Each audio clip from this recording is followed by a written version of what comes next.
Hi everyone, welcome back to my channel. My name is Dr. Sahara Omar. I am a licensed marriage and family therapist practicing here in the state of Texas. And today's video, I wanted to share with you guys a little bit more on what is healthy love, what are the common signs that predict what is healthy love look like, and also I'll share with you guys what I see in my clinical practice and also what we see in the media level and as a culture as well too. All right, so before we dive into the common signs, I do want to make two main disclaimers. One is, this is the one that I always hear with all of my individuals and even couples that I work with, is this constant feeling of healthy love is boring. I usually say the word healthy love is boring if you are only accustomed to chaos. Because in dysfunctional love, there is a lot of back and forth, a lot of this person is not being honest with me, who you're texting, chasing each other, lying, deception, just confusion, high anxiety and depression. All of that, sometimes people equate that with fun or excitement, when in reality it's just pure dysfunction and toxicity.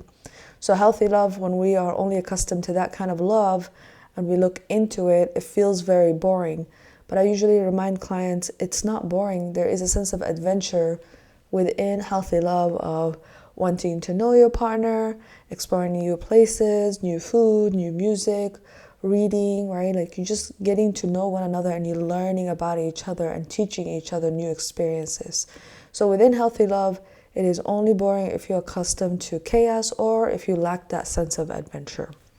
The other disclaimer that I wanted to make is, as a culture here in the United States, we are all programmed to value a little bit more chaos in relationships rather than that healthier dynamic, right? So if you watch any reality TV, any movies on romance, or going back to the reality the TV, especially the ones that are catered to dating or finding love, and also like romantic books and romance novels in general, there is that same pattern of up, down, hot, cold, are you into me, are you not, back and forth, and it's just pure chaos.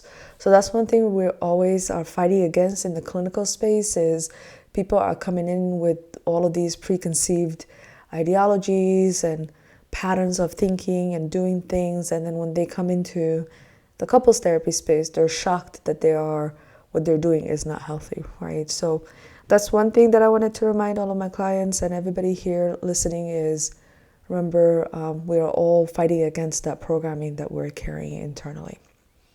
And then there's another disclaimer I'd like to also make. I personally do not like when people say the word attract, or I'm attracting certain type of people or certain type of love. That word to me feels very mystical and mythical.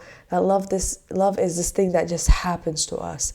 It takes away the active choice that we're making. We're equally saying and choosing a person, and we're telling ourselves, this is a person that I like, this is a person I want to continue to see, this is a person that I want to build a life and a foundation with. So the healthy love is a choice, right? Like it requires that mutual effort and work that consistently needs to be put on, so that makes it become a healthier love as well too. So love doesn't happen to us. It's not this mythical thing that I'm attracted to, I'm attracting. No, you are actually participating and choosing your partner equally, okay? Now, here are some of the 6 comments that I usually teach to all of my clients. And it's a good way to assess if your dynamic with your significant other is healthy. And if not, don't freak out. It's okay. You just have to work on it, right? Like, so that's one thing I always remind you guys in these videos, is just take this information, see what's missing, and actively seek help. Alrighty, so the first common sign is respect. With respect, there's that mutual valuing of each other's boundaries. There's this sense of, I want to respect my partners, what they are okay with, what they're not okay with. If you're not familiar with boundaries, I have a video on boundaries way back, so go look for it, because it talks about all the 7 different type of boundaries that I shared with you guys. And also there's that sense of respect to each other's opinions on certain things. There's no mocking, there's no putting down people's ideas and people's desires as well too. And also, in general, there is that sense of respect to be an individual and try not to control or change your partner as well too. That's all under the umbrella of respect. The second common sign is trust. Usually when I work with couples, this is the biggest thing that is broken. Trust is usually broken because one person said they're going to do something and they're not following through, or they're withholding information that they're supposed to be sharing with their partner.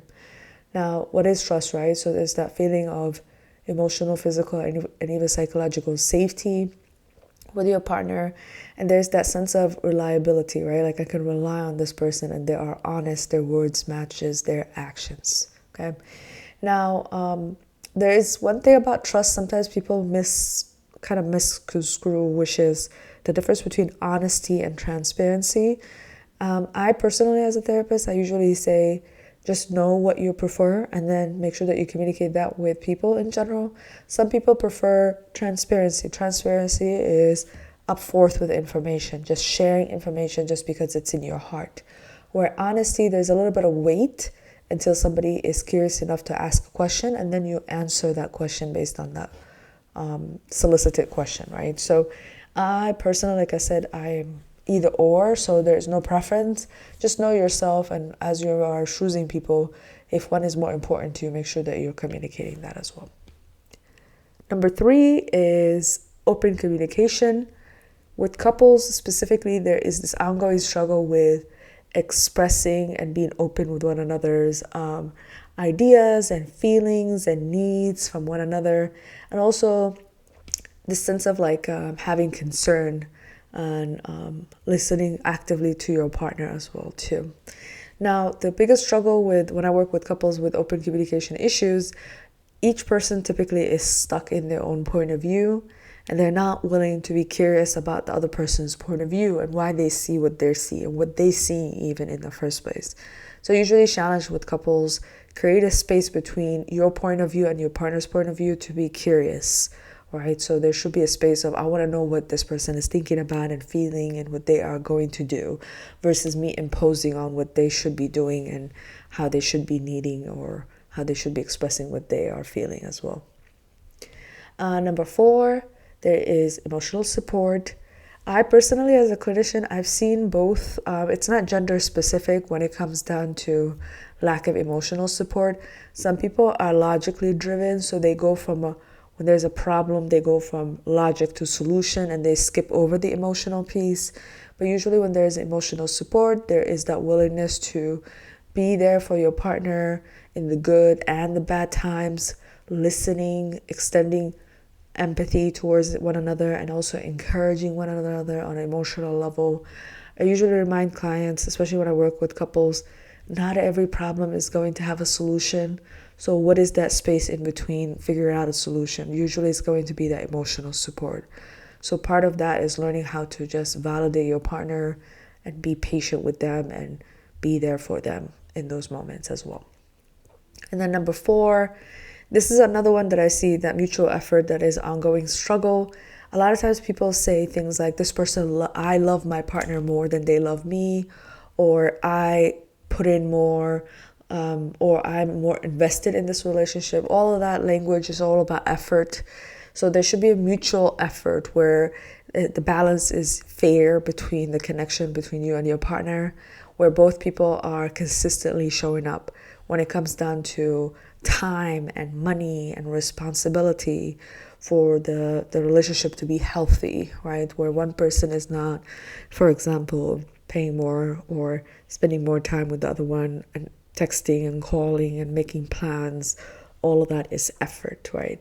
Sometimes in dysfunctional relationships, people can be a little bit more, or with dysfunctional love specifically, people can be a little bit more interested in you up front, and then that excitement kind of dies down. Usually what we're talking about is that mutual effort as well. And then the last common sign, number 6, is freedom to be yourself. You want to feel like you are authentic to who you are, the way you laugh, the way you eat, the way you think, the way you dress, the way you explore your hobbies and even new projects and new activities that you want to try, even new career path. There should be a sense of openness of exploring and being yourself. There should be no fear, no judgment, no rejection in who you are and what you want to try. In sense of like a healthy love, that's what it shows up as, right? But dysfunctional love, there's criticism usually. There's a lot more jabbing, making fun of the way you eat, making fun of the way you think, making fun of the opportunities that you want to try. There's a little bit more criticism and jabbing and mocking. That's dysfunction, right? Like we don't want people to be jabbing at each other like that because that pulls down your self-esteem. So in healthy love, that there is that mutual level of I see you, I want you to grow and try on, even if it's like a new hairstyle, even if it's a new hair color, right? We don't want people, your partner, whoever you're choosing, to just make fun of you in that way as well. Okay? Those are the 6 common signs. That's what I recommend. That's what I see in the clinical practice. Healthy love takes a little bit more work and effort. Typically, people get busy. Typically, people get overwhelmed with life and just what's happening on the cultural level. But the challenge with healthy love is there's a little bit more awareness of each other's needs and specifically what each person is going through. And there's that openness and willingness to talk through things and be each other's best friend and supportive partners in that way. Now, this is also an honor for next month. February 14th is Valentine's Day. So happy early Valentine's Day to all of my listeners. Feel free to hit that thumbs up, leave me a comment if there's any other common signs that I missed. I would love to hear from you guys' thought. Also feel free to share this video with your loved ones. And if you are celebrating this Valentine's Day solo, make sure that you also do something for yourself and enjoy the holiday as well. Alrighty guys, I will see you in the next video. Thank you.